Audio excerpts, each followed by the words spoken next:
Hi, good morning. Na damo na ko nakita sa wall nga na pasana ang tawag pala nga divorce bill sa Pilipinas. I'm so happy nga mabatian na siya for how many years waiting for that. Hindi taman siguro mabasol ang isa ka tawo kung gusto niya yes for divorce kag may ara man nga no for divorce. Tanan may rason kung no for divorce ka siguro is you are happy marriage, complete family, walang problema. Tapos yung sa yes for divorce, may reason na nga mapa-annul siya sang iyang kasal.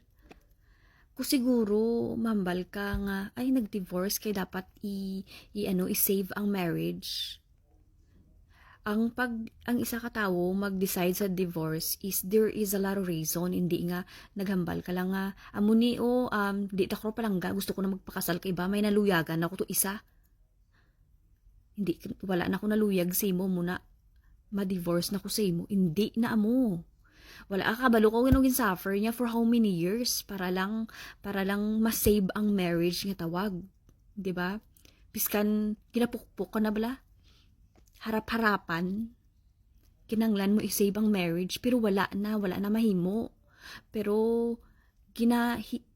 ang babae, pag ang babae gani mag-apply for divorce, there's a lot of reason. Hindi nga nag-ano lang siya, nagsuko lang siya.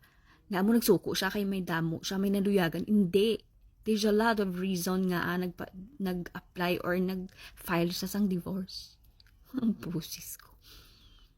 That's why I'm so happy. Kaya hindi ka maghambal nga kung okay ang marriage mo, hindi ka na sa divorce. Because considerate sang suffering sang iba. Kung ikaw nasa sapatos nila, kabalo ka kung ano ang inagyan nila for how many years para lang na sa divorce katawag. Diba? Kabudlay mag-explain sa tao nga happy marriage, kaya hindi sila sa divorce. Dapat intindihon nyo man ang tao nga nag-suffer.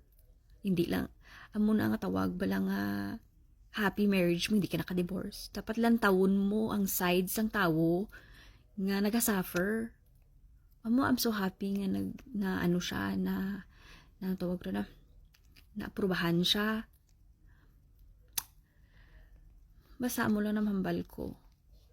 Try to wear their shoes ang tawo balang mag-apply sang annulment para mamanaan mo ang ano kasakit, ano kabudlay. Hindi na tawag nga nag-annulment or apply or file the case sa annulment. Dako na nga rason. Basta ang babae gani mag-apply sang annulment, for me kay babae ko. Kung ano man ang opinion mo, kung ako ang opinion ko. Hindi lang ang babae magtawag nga, hindi ko na naplangga, mag-divorce na ko, there is a lot of reason. Kung ikaw siguro, sa part nila, siguro, di mo na